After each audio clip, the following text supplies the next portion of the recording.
Non mais l'Empire contre-attaque a pas été réalisé par Lucas. Ah, je croyais. Bon, allez, je mets le DVD. Ah, j'ai trop hâte. Et c'est pas celui qui commence avec le gros vaisseau? C'est un croiseur interstellaire. On s'en fout, c'est juste mythique. Vous regardez quoi? Star Wars. Et vous m'avez même pas prévenu? Chut, Ça ça commence. commence. Eh, passez-moi des pop-corn.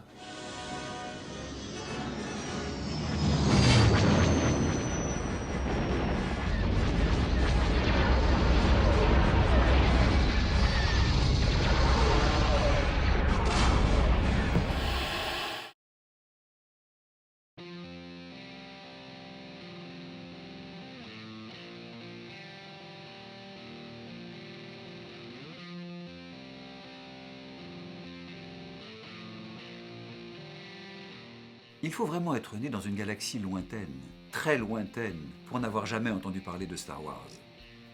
L'histoire de ce space opéra, créé par George Lucas, a atteint le stade de véritable phénomène seulement quelques semaines après sa sortie. Et au fil des années, la saga a atteint une popularité jamais égalée dans l'histoire du cinéma. George Lucas a réussi l'exploit de créer plus qu'un film.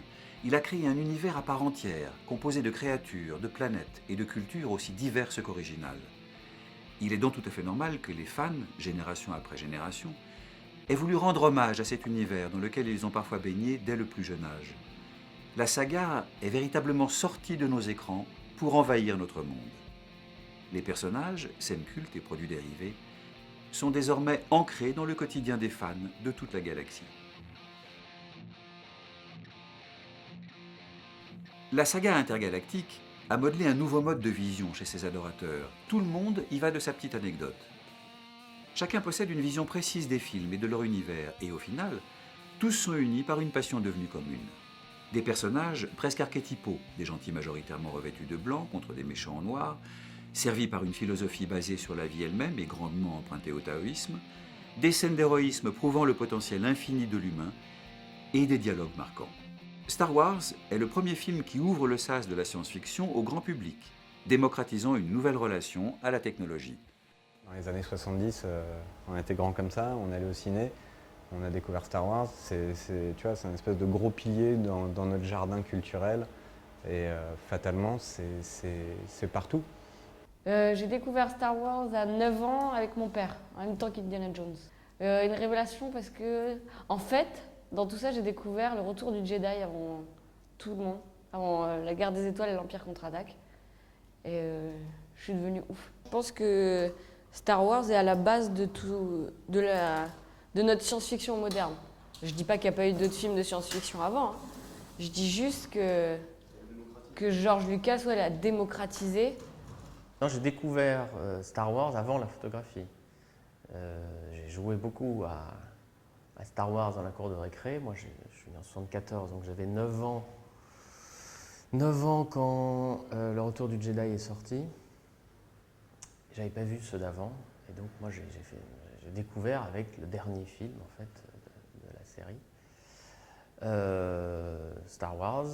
Donc, voilà, pendant longtemps, ça a été, comme beaucoup de gamins, un plaisir, un rêve. Qu'est-ce que ça pourrait changer dans ma vie? Je sais pas, ça a déjà changé. Ma vision du cinéma et même au-delà du cinéma, je pense que de la philosophie que donne le film. Parce que tout le monde voit ça comme des sabres laser ou une guerre, mais il y a quand même une révolution, un empire à battre, une histoire de famille, enfin il y a quand même autre chose. Alors ben moi, je reste attaché à la trilogie classique, donc c'est-à-dire la seule, la première, donc celle qui va de Un Nouvel Espoir de 77 au Retour du Jedi de 1983. Ça c'est vraiment la découverte de l'univers Star Wars pour tout fan. Maintenant, donc moi je suis attaché plutôt à cette trilogie-là. Je dirais pas que j'aime pas la seconde, mais pour moi elle est, enfin la prélogie, mais pour moi elle passe après. J'aime bien les 3 premiers, enfin j'aime bien. J'aime pas à cause de Jar Jar Binks, je crois, comme tout le monde, mais je dois reconnaître que dans l'épisode 1, quand Dark Maul ouvre son deuxième sabre laser, je crois que tout le monde a été heureux à ce moment-là. Tout le monde a ressenti quelque chose, que tu le veuilles ou non, parce que personne s'attendait à un double sabre laser.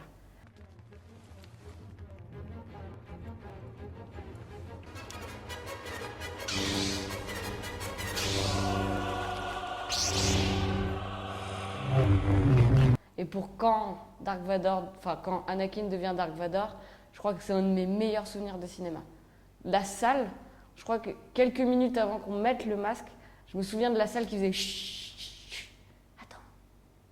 Et le premier coup de... C'était juste ouf. Je m'en souviendrai toujours. C'est ça en fait qui est paradoxal, je pense, dans ces deux trucs. C'est que la première trilogie, on la déteste, mais d'un côté, on a des personnages super assimilés. Enfin, pour moi, Obi-Wan, c'est Ewan McGregor. Il y a Liam Neeson, pour moi, ouais, Qui-Gon Jinn, c'est lui, quoi. Alors que d'un côté, entre le non de Dark Vador à la fin et Jar Jar Binks, fils à fissa, on a envie de mourir. I think my favorite is well, not the beginning, episode 4, because for me that's what really kind of started my love of my real love of Star. I mean, I had watched Star Trek, but for me, episode 4 of Star Wars is really what just made my head explode. And it means at my age, here I am, I'm 77, I can travel around the world, meeting up with all these wonderful Star Wars fans, and make a living. I tell people it's the best ever pension that you could ever wish for. Yeah. Mon personnage préféré, je crois que ça doit être Solo. Parce qu'il est vraiment très marrant. Et je crois que c'est l'un des personnages qui me fait le plus rire. Et la guerre qu'il a avec Leia, je trouve que c'est une des meilleures relations. Bon, je compte que les 3 premiers. Trop facile. Yoda. Parce que c'est une vraie source d'inspiration. Enfin, sans déconner, les principes évoqués par Yoda, ouais, sont des principes qui me servent aujourd'hui à faire tourner ma vie, quoi, tout simplement. Mais d'un autre côté, c'est aussi des trucs qu'on retrouve à tous les niveaux. Je pratique un petit peu les arts martiaux, et cette forme de droiture, tu la retrouves dans plein de domaines, dans plein de philosophies. Alors, voilà, avant de faire des arts martiaux, j'ai commencé par découvrir Star Wars, donc j'ai appréhendé ces concepts-là au travers de Star Wars. Je les ai fait miens, j'ai grandi avec ça. Et puis un jour, j'ai découvert les arts martiaux et je me suis rendu compte que finalement, mon prof de judo, c'était Yoda, quoi. C'est cela qui a inscrit durablement Star Wars dans l'imaginaire collectif et lui a permis de traverser les âges et les générations. Le premier scénario voit le jour en 1973, sous le titre « Le journal de Wills » et donne naissance au premier film de l'épopée Star Wars, rebaptisé depuis « Un nouvel espoir ».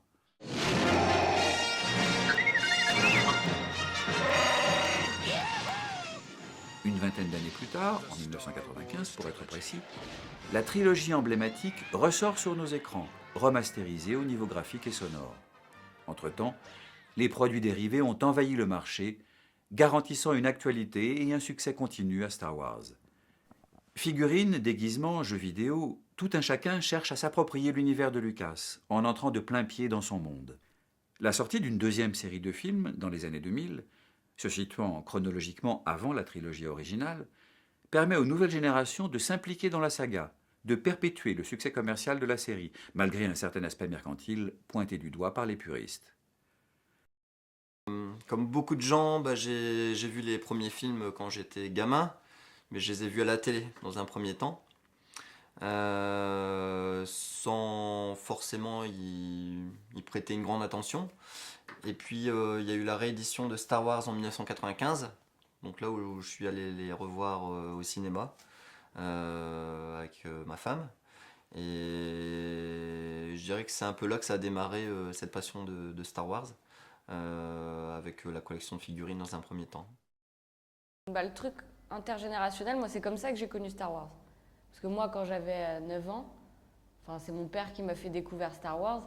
C'est lui qui a acheté les cassettes en premier, qui me les a montrées. Moi, maintenant, j'ai acheté les DVD et il y a de grandes chances que mes enfants baignent dedans. C'est sûr. Ils ne peuvent pas passer à côté de ça. C'est impossible. J'ai quelques gamins dans mon entourage, tu vois, des gens qui ont entre 8 et 15 ans. Maintenant, c'est les gamins de mes potes. Donc, fatalement, c'est des enfants de geeks. Donc, c'est le premier truc qu'on leur a montré. Enfin, tu vois, on a commencé par leur expliquer Pierre et le loup, et puis derrière, on a fait, tu vois, la force, c'est ça. Donc, Ouais. Je pense qu'il y a vraiment deux générations, hein. Moi, j'appartiens à la première, donc pour moi, ça reste vraiment la première trilogie. Maintenant, je dirais que les plus jeunes générations ont vu les films différemment, parce qu'ils ont d'abord vu la prélogie, ensuite la trilogie, donc ils ont un regard différent là-dessus. Donc je pense que c'est grâce à ça que ça vit encore, ce genre de film. Ce genre de trilogie pour nous mythique, c'est parce que le père nous le passe à nous, nous on va le passer à nos enfants, parce que c'est comme je disais tout à l'heure, c'est plus que des sabres laser. Je trouve qu'ils donnent une philosophie de vie, l'histoire de la force, c'est pas con quoi. Its energy surrounds us and binds us. Luminous beings are we, not this crude matter.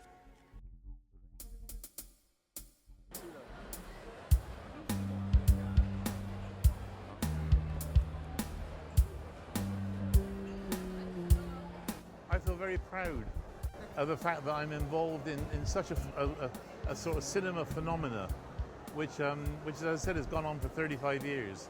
And it's gone on from sort of generation to generation, which is incredible. I mean, I can't get over it.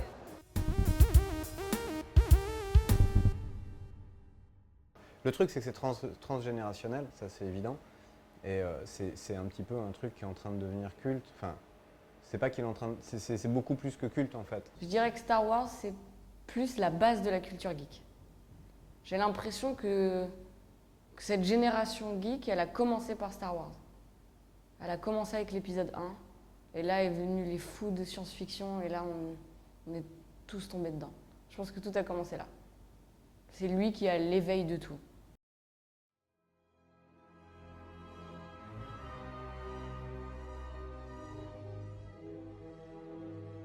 Parmi toutes les créations amateurs inspirées de Star Wars, les fan-films, c'est-à-dire les films réalisés par des amateurs, sont certainement les plus répandus. Du court-métrage amateur aux œuvres plus détaillées, en passant même par des films pour adultes, les réalisations sont aussi diverses que nombreuses. Si elles varient par leur budget et leur qualité, elles couvrent également la totalité des lieux et des époques de l'univers Star Wars.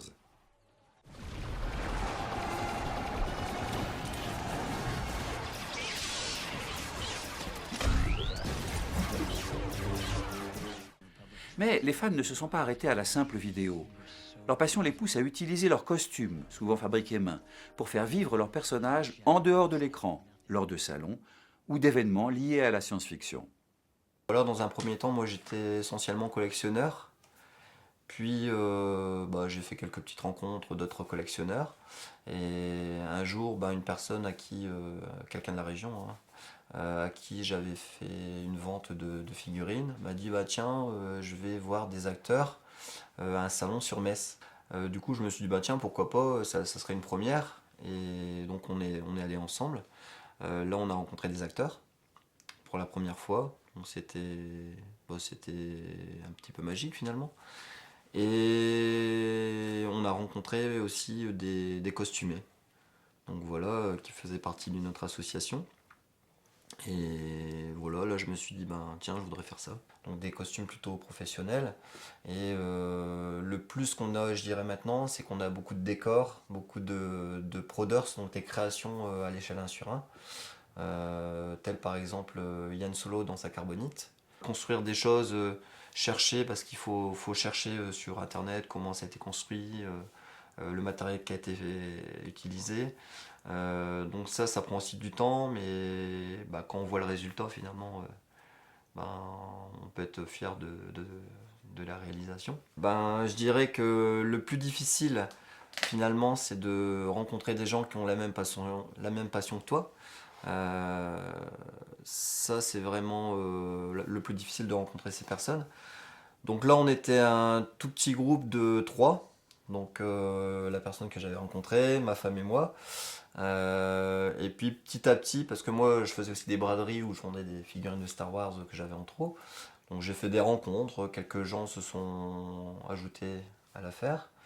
On a commencé, je pense on devait être un noyau de 5 personnes. Donc là, on s'est dit, allez, on va tenter, on a créé les statuts d'association. La rencontre avec les fans, ça c'est quelque chose de magique, je dirais. Parce que les gens viennent vers toi, ils découvrent l'univers, même si t'es pas forcément fan, tu sens qu'il y a chez les gens une forme de respect, je dirais, et comment dire, de découverte. Donc là, tu le vois en fait dans le regard des gens, que finalement ils disent c'est vraiment bien, c'est magique, c'est bien fait.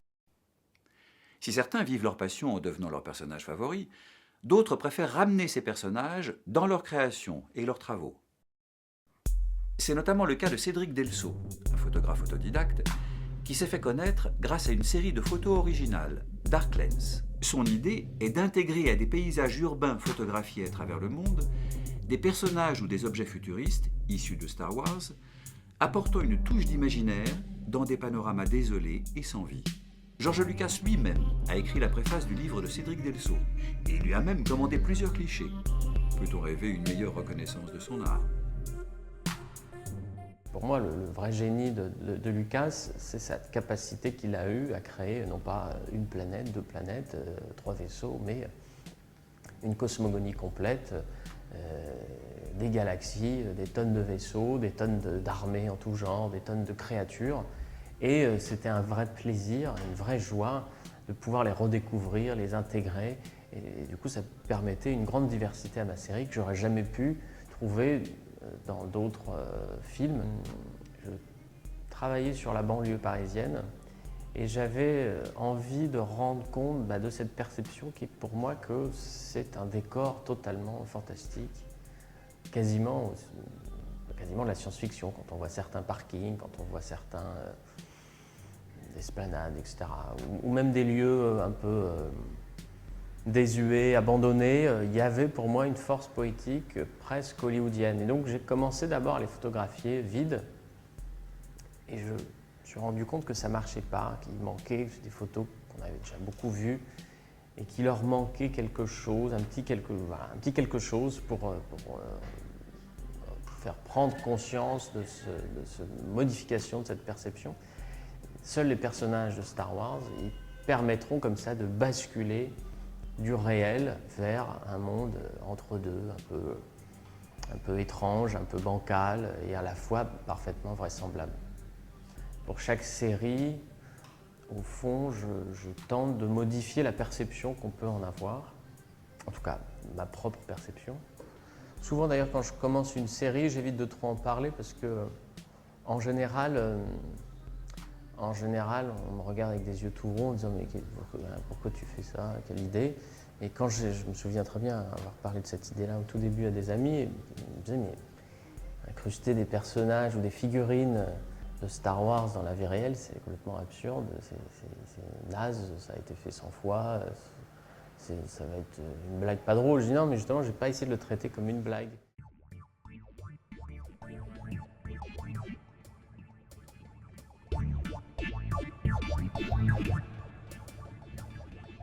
Quel fan n'a pas rêvé de vadrouiller sur une planète de cette galaxie très très lointaine, de contempler d'un regard émerveillé un vaisseau spatial prenant son envol, d'arpenter les bars peuplés de créatures aussi merveilleuses qu'étranges. Pour tout cela, il existe quelques rares endroits de la planète Terre qui accueillent en leur sein des clins d'œil et un décor en adéquation avec la saga.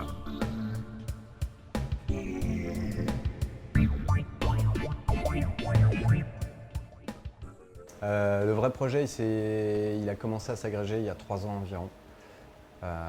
Pendant 2 ans et demi, c'était du travail de fond, c'était de l'imagination et surtout c'était sans un lieu. Et puis en décembre dernier, on a trouvé ce lieu fantastique et du jour au lendemain, on s'est retrouvé avec les clés et là, on est passé en mode faut le faire. Voilà, 6 mois de construction et on a ouvert en juin dernier. Voilà, c'est pas difficile, on a tous grandi dedans. Enfin, les gens qui sont à l'initiative de ce projet ont à peu près mon âge, donc on va dire pas loin de la quarantaine. Disons qu'on a pas mal préparé notre coup, on va dire, avec des teasers qui remplissaient véritablement leur fonction. Donc c'était du pur teaser, les gens ne savaient pas trop à quoi s'attendre. Passionné de Star Wars, c'est un terme, on est plus ou moins passionné. En fait, c'est une question de génération. Donc tous les gens qui ont plus de 30 ans, fatalement ont grandi dans Star Wars. Et comme on est un établissement qui débite de l'alcool aussi, fatalement aujourd'hui on a on va dire un cœur de cible qui a entre 30 et 40 ans.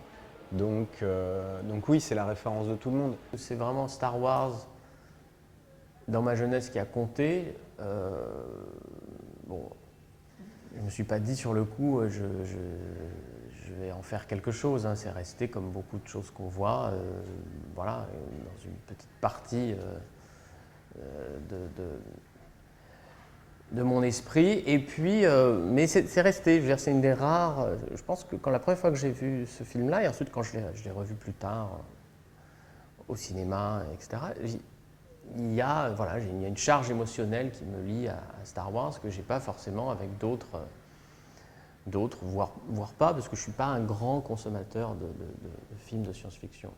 Et pour moi, c'est l'Empire contre-attaque, voilà, qui est vraiment, je les revois toujours avec plaisir, avec plus ou moins de plaisir, mais vraiment 1 et 2, pour moi, ils sont, même le premier avec ses décors de carton-pâte me plaisent infiniment, quoi. Même si dans le numéro 3, il y a un déluge d'effets visuels que je trouve très réussi, mais qui finalement, moi, me parle moins, me touche moins.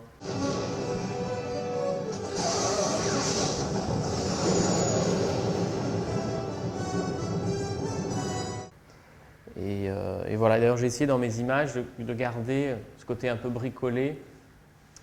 Donc on y croit, mais en même temps, il n'y a pas une profusion d'effets en tout genre. Par exemple, dans mes images, il n'y a pas d'action en fait, il ne se passe rien. C'est des moments presque vides. C'est ça que je trouve intéressant, parce que si j'avais fait des espèces de faux combats, on était dans un spectacle finalement déjà vu. Là, comme il ne se passe rien, il faut remplir ce vide. Et c'est précisément au spectateur de le remplir. Donc c'est à lui aussi de faire un pas, et je trouve que c'est ça qui amène un peu de poésie aux images, quoi. Elles ne sont pas pleines. C'est à chacun d'apporter aussi sa sensibilité. J'ai été adoubé par la galaxie Star Wars, donc du coup j'ai rencontré des artistes et des gens que j'ai trouvé le boulot intéressant. Mais non, avant, moi je venais pas du tout du milieu Star Wars, donc j'étais vraiment dans le milieu photo. Donc non, je ne peux pas dire qu'avant il y a quelqu'un qui l'avait déjà détourné. D'ailleurs, même quand j'ai fait ce travail-là, l'idée est tellement simple en soi que j'ai longtemps pensé qu'il y a un type qui allait venir du fin fond de l'Espagne ou de la Chine en disant ça fait 10 ans que je fais ça. Et non, parce que je ne connaissais pas très bien justement le milieu. Bon, il s'est trouvé que personne ne l'avait fait ou l'avait fait comme ça. Parce que beaucoup avaient détourné en faisant des blagues, en mettant Dark Vador en caleçon sur la plage, mais pas dans ce rapport finalement à la fois sérieux et ironique qu'on peut trouver dans mes images. C'est caché un petit peu partout dans le bar, de façon plus ou moins visible, évidemment. Il y a un faucon Millennium à l'entrée, mais c'est partout dans notre tête, et à chaque fois qu'on essaie d'imaginer quelque chose, c'est évidemment éclairé à l'aune de Star Wars, un minimum. Évidemment, dans un premier temps, il y a eu, on va dire, une forme de méfiance assez naturelle, parce que les gens qui sont passionnés ont toujours peur d'être récupérés en se disant qu'on va surfer une tendance marketing ou un truc comme ça. Et puis, à partir du moment où les gens ont commencé à fréquenter l'établissement, ils se sont rendus compte qu'en fait, on était largement aussi dangereux qu'eux, et que l'énergie qui nous habitait était vraiment un truc de passionné, et qu'on n'était pas juste des businessmen, même si on est des businessmen, mais qu'on n'était pas juste des gens qui étaient intéressés par faire tourner un établissement, mais qu'on avait une passion à partager. Voilà, finalement l'association a grandi petit à petit, avec des hauts et des bas, hein, bien sûr. Aujourd'hui, on est une douzaine de membres, donc avec des costumés de la saga Star Wars. Donc la rencontre, elle se fait parce que les gens viennent faire des photos avec nous sur les décors. Et les gens repartent gratuitement avec un souvenir du salon. Et ça, déjà, je pense que c'est notre manière de faire découvrir Star Wars au grand public. Parce que ça va rester là, un peu comme, je sais pas moi, l'Iliade et l'Odyssée. Avec un peu de bol, dans 1000 ans, on regardera encore Star Wars. Évidemment, ça sera une image d'Épinal, ça sera dépassé à tous les niveaux, mais ça reste fondateur. Il est difficile d'imaginer Star Wars tomber dans l'oubli. Les années passent et les fans sont de plus en plus nombreux. Malgré une deuxième trilogie critiquée et un aspect commercial exacerbé par la foule d'objets dérivés de Star Wars, l'œuvre n'en demeure pas moins toujours aussi populaire. Porté par des passionnés comme un mythe de leur culture cinématographique, il est transmis au fil des générations comme un héritage.